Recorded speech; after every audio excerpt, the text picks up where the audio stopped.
It's the spirit of Oklahoma, TV9. Now, Oklahoma City's news leaders, Roger Cooper, Patty Suarez, John Snyder Sports, and Oklahoma's #1 meteorologist, Gary England. This is Newsline 9, Late Edition. Good evening. More Oklahoma prisoners are out on house arrest tonight than ever before. That fact is causing some alarm at the state capitol, as Newsline 9's Tracy Bryan reports. The house arrest program has unlocked cells for 900 prisoners. They've been allowed to return home and live and work under close supervision. 200 more inmates are to follow. That means a total of about 1,100 prisoners will have left prisons like this by June 30th. Less than a year ago, only 7 inmates were out on house arrest. The dramatic growth of the program worries the chairman of the House Corrections Committee. We've gone from 7 to 1,200 in a period of 12 months. And I think that's implementing a program more rapidly than we've anticipated the needs for. Representative James Hamilton and his committee are questioning the corrections director on his expanded use of house arrest. But Larry Meacham says he has been given written directives from the governor and legislative leaders to use the program as he sees fit. If we do not use house arrest, as it's been mandated, then the issue is how are we going to deal with the overcrowding problem? Because the overcrowding problem has not gone away. In fact, Oklahoma's prison population has doubled in the last 5 years. Meacham says that means the state needs to either come up with more places like this to house prisoners or continue to put them under house arrest at home. Tracy Bryan, Newsline 9, Late Edition. Officials at Central State Hospital say a convicted child molester is not a danger to the community. Last week, Newsline 9 told you about how the man had some people alarmed because he moved around the hospital grounds without supervision. Cleveland County Judge Alan Couch presided over the patient's mental competency hearing last June. He says the hearing process helps safeguard the public. The chances are very good that the court would not place someone in an environment where there was that danger to another individual in the first instance. The hospital says in the future the man will have an escort with him on the hospital grounds.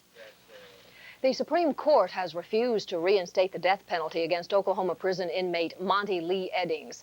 Eddings was sentenced to die in 1977 for the shotgun murder of Highway Patrol Trooper Larry Crabtree. Crabtree's body was found next to his cruiser along the Turner Turnpike. The trooper's son, Mike, says his family expected the ruling, but it's still hard to take. Why should the lawman go out every day and try to enforce a law that a judge is going to let the defender off on a technicality? And that's what, that's what our case is it's technicality, his age, his background. When you pull the trigger, to me that separates it. You know the difference from right and wrong. Eddings has served 7 years of his life sentence. He is eligible for parole this summer. Last week, former Dell City Councilman John Griffin and 3 others were charged with failing to file campaign expenditure reports. Griffin called the Attorney General's office and said, "Look again, I did file my report." They looked again, and sure enough, Griffin's report had been filed, although it was on the wrong form and nearly a month late. Charges against Griffin may be dropped in a couple of days. Roger. Tomorrow is Election Day. Voters in Oklahoma County will be deciding on a number of city officials. In Oklahoma City, 3 council seats are up for grabs. In Ward 1, Councilman Bob McCoy faces former Oklahoma City Police Chief I.G. Purser. McCoy has been a councilman for almost 9 years. He says he's running on his record. Purser lists his #1 priority as public safety. In southwest Oklahoma City, Ward 3 incumbent Jack Cornett meets John Sanders. The two have competed before for this council seat. Sanders says he has been drafted by neighbors who are unhappy and want to change. Cornett is trying for his 3rd term on the council. He says he wants to see a better attitude toward business in Oklahoma City. In Ward 7, 3 hopefuls are challenging Councilman Gory James. They are Norma Burrows, Jackie Franklin, and Clyde Madden. Norma Burrows says the Northeast Quadrant needs economic growth. Gory James echoes that concern over economic development. Jackie Franklin says her goals are to improve the quality of life for citizens in Ward 7. Clyde Madden has frequently been a candidate for city office. We were unable to reach him for comment. In other Oklahoma County communities, the Edmond race for mayor has been a hot one, with Carl Rehrman facing opponents Yvonne Nichols and John Inge. They will also choose a councilman, and residents of Bethany, Dell City, Nakoma Park, and War Acres will also be electing city officials. Polls tomorrow will open at 7 a.m. and close at 7 p.m. Still to come on Late Edition, a talk with a heart transplant recipient. And a medical breakthrough for future operations. Also, a full-scale anti-missile protest in Oklahoma City. And violence, or the lack of it, in our public schools. Stay with us. John Marshall High School students are angry tonight. They say a recent newspaper article makes their school look like a war zone. Newsline 9's Tara Haskins reports that students paint a different view of the school. Students here at John Marshall say reports of violence in the school are greatly exaggerated. They're angered because they say an article in the Daily Oklahoman portrays the school as a place where violence is a daily occurrence. The young people we spoke with say they aren't afraid to come to school. There's no reason to be scared. If you're a senior, junior, freshman, or senior, this peers, you know everyone here. If you do not know them, that's just another person amongst you. It was just one person saying all this. It wasn't the whole school. It was just one girl was telling them all this stuff. Students say there have been fights during the year, but add there's nothing new about that in any high school. The article charges lack of discipline during assemblies. That seems to be based on a play that was disrupted by students. When the gathering adjourned early, some students wanted their money back. The upheaval that followed caused all student gatherings to be canceled. Since that time, a new policy has been put into effect. Classes are given assigned areas during assemblies, and more faculty members must be present. The school principal says the procedure has already been put to the test and passed with flying colors. School Superintendent Donald Wright says he's pleased with the operation at John Marshall. We have a new system in. We have a little more supervision. I think we are on top of that. We have a new security person coming into the building. And so I think we have taken some steps to make sure that people are taken care of in that building. Wright says there are no plans for other disciplinary actions. Tara Haskins, Newsline 9, Late Edition. No violence among students on Capitol Hill today, but there was protest. Members of the U.S. Student Association denounced the proposed cuts in student aid. The students marched from Capitol Hill to the Department of Education. President Reagan has returned to Washington following a two-day visit to Quebec, Canada. Now it is back to lobbying for the MX missile program. The MX got one shot in the arm today as the Senate Armed Services Committee gave the funding its endorsement. All we are saying is life for this earth.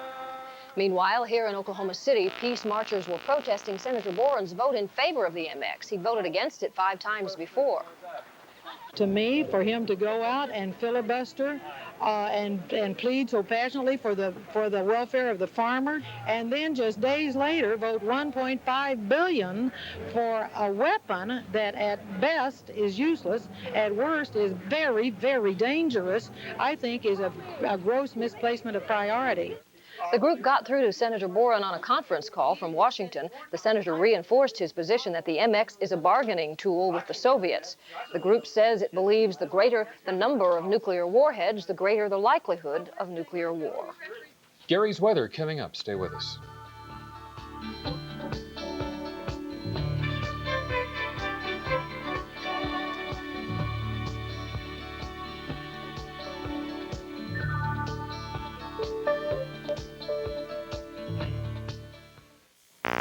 Springtime may be on its way to the Sooner State, but that is not the case in parts of the Northwest.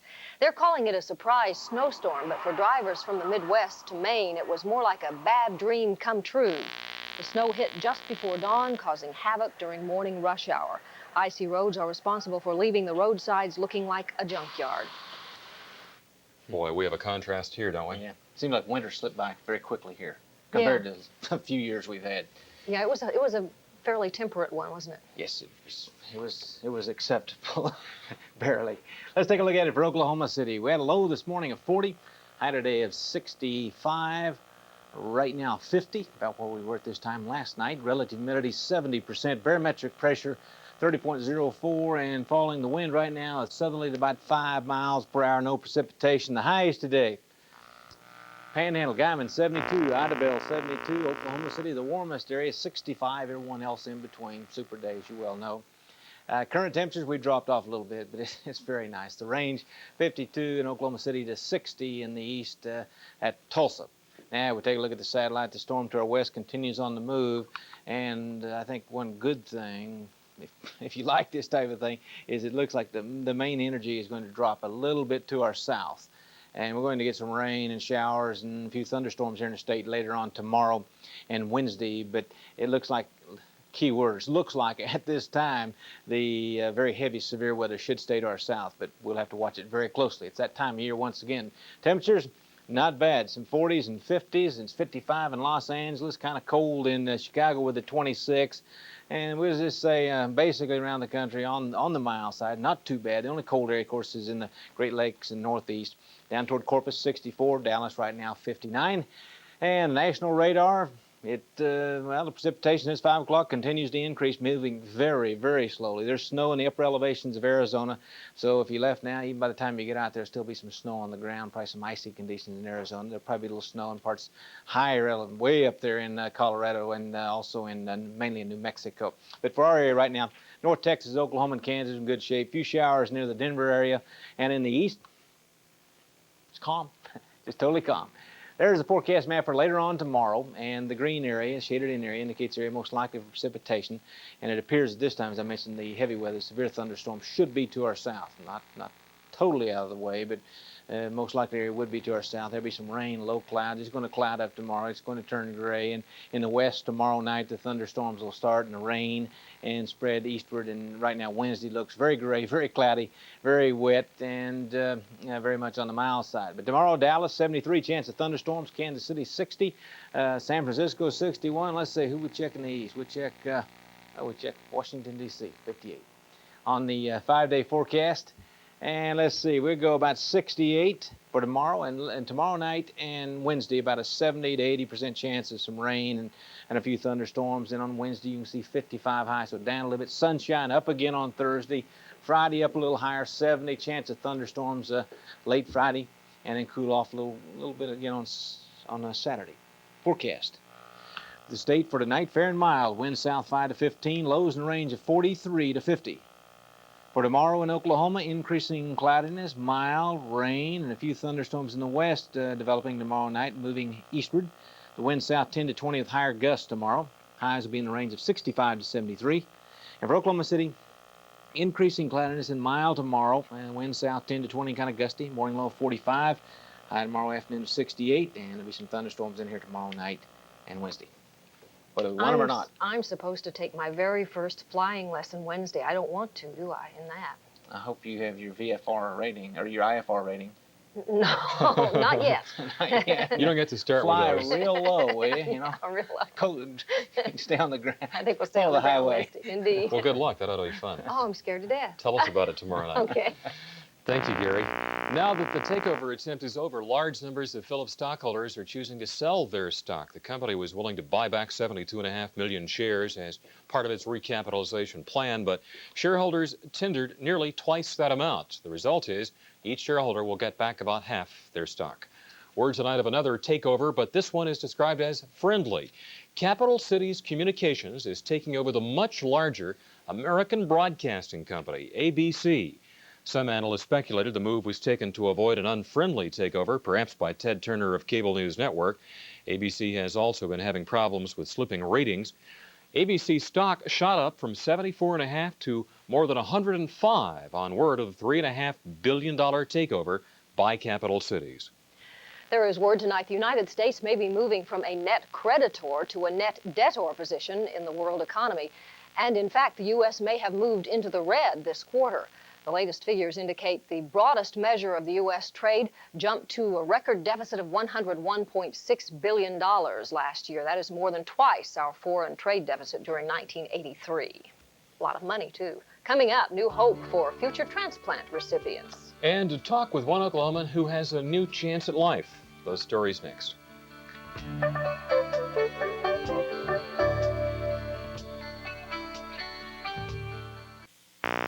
Artificial heart patient Murray Hayden is back in the coronary care unit tonight in Louisville. A hospital spokesman says Hayden was transferred after suffering shortness of breath this morning. Hayden's condition, however, is not considered to be life-threatening. Patty? Robert Fortson is in good condition tonight after a long weekend of concern about his kidney function. And for the first time since his heart transplant surgery, Fortson was able to talk to reporters. He said he feels great, and he's grateful to the doctors and to the hospital, which made his second chance possible. Fortson seemed eager to show just how well he is. I'm laying right here like a normal man right now. I'm breathing on my own. I take his oxygen away, but it's not, they don't want me taxing myself no further than what I have to. Fortson's kidneys are back up to about 90% of their normal function, and Dr. Nazi Zudi says he's doing as well now as Nancy Rogers was at the same stage of her recovery. And Nancy Rogers got more good news today. Baptist Medical Center's first heart recipient was told if she continues to do as well as she has, she'll be going home next Monday. It will have been 3 weeks since her heart transplant surgery. One reason there aren't more heart transplants is the fact that donor hearts can only be preserved for about 4 hours once they've been removed from the donor. But after 25 years of research, doctors in North Carolina have developed this, a device that is keeping an animal's heart and lungs functioning outside the body. This may be leading the way for preserving human hearts for transplant surgery. Is functioning like it normally does within the body. It's pumping blood out into this tube, through a one-way valve, into this buffer bag. And then the blood, as the heart relaxes, is taken through this other tube. The lungs are functioning by an artificial respirator, and that acts as the means of oxygenating the blood. It is hoped this method will permit hearts to be preserved up to 30 hours, permitting hearts to be flown from as far away as Europe for transplants. Quite a device. Yeah. In sports, Billy Tubbs on playing without a shot clock. And good news tonight for 2 baseball legends. John Snyder is next.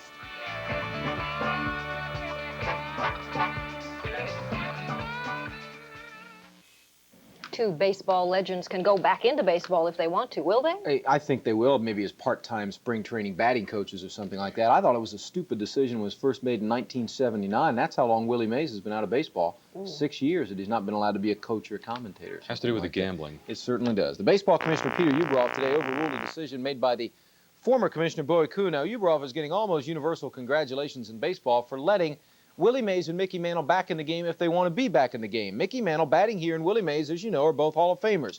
When they took public relations jobs with Atlantic City casinos, former Commissioner Kuhn said they could no longer work as part-time coaches or TV commentators. The jobs involve shaking hands and playing golf. To most people, no big deal.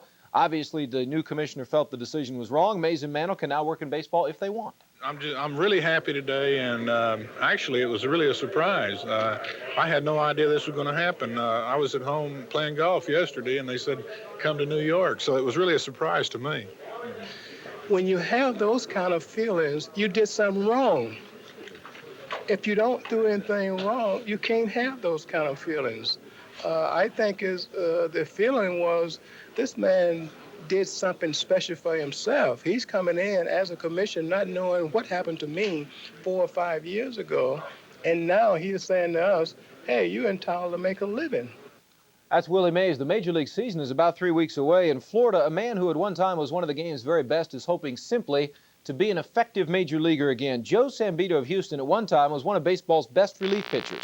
He was hurt badly, pitched not at all in 1983, and not all that much last year, but at least he was again pitching. Well, the most important thing was being able to realize that I could again compete at this level. I got through the season last year, and I went home and I said to myself, well, if I don't improve at all from October on, at least I'm adequate, and I can be a pitcher in the big leagues. Not the kind of pitcher I was, but at least I could pitch. That's Joe Sambito of Houston. In college baseball, in the latest ratings, Miami of Florida, Texas, and Oklahoma are listed as the top 3 teams in the country. The Cowboys are rated number 11, but after a slow start, Oklahoma State has won 8 games in a row. You can see that Oklahoma game against Louisiana Tech here on Thursday night at 5:30 in the NCAA Midwest Regional from Dallas. If the Sooners win that, they would play on Saturday against the Boston College Memphis State winner. You can also see that game here on Thursday night. Now, there is no 45-second shot clock in the NCAA tournament, which is no factor for the Sooners, who never take 45 seconds to shoot anyway. But the absence of a 45-second clock has made one thing very clear to Billy Tubbs. The NCAA tournament, once again, is proving that we need the shot clock. We need to have a shot clock. There's some ridiculous things happen, like a 19-17 score at halftime in one of the games, people holding the ball for 6 to 8 minutes. The Kansas Ohio game, or was it Miami of Ohio, whoever, Miami of Ohio went something like 7 minutes without taking a shot in that game. Tell me one more time that's not ridiculous. Again, you can see the Oklahoma game against Louisiana Tech here on Thursday night. The Oklahoma Basketball Coaches Association today named both its Player of the Year and Coach of the Year, and neither a big surprise because both had great years. Leonard Flowers, number 50 of El Reno, is the Coach's Player of the Year. The 6'6" star averaged nearly 25 points a game. Even more amazing, he's been playing organized basketball for only 2 years. I didn't think I was no good at it, so Coach Rickner and Coach Dotson, they really helped me out a lot. They stayed in after practice and before practice and helped me out on my game, you know. What I really need to do is work on my defensive game and speed and my dribbling ability. I think that if I work at it real hard, I'll probably be pretty good. And that might be an understatement. As I mentioned, he's only been playing organized basketball for a couple of years. He's being heavily recruited right now by a number of major colleges. The Coach of the Year is Jim Knapp, whose Smithville team won a state championship. He's been a high school coach here in the state of Oklahoma for 28 years. He has won 763 games. Pretty amazing. Now, once again, the game's coming up. The Sooners Thursday. Right. The Sooners at 5:30 on Thursday against Louisiana Tech from the Reunion Arena in Dallas. And then at 7:30 that night, I think we're going to run Wheel of Fortune.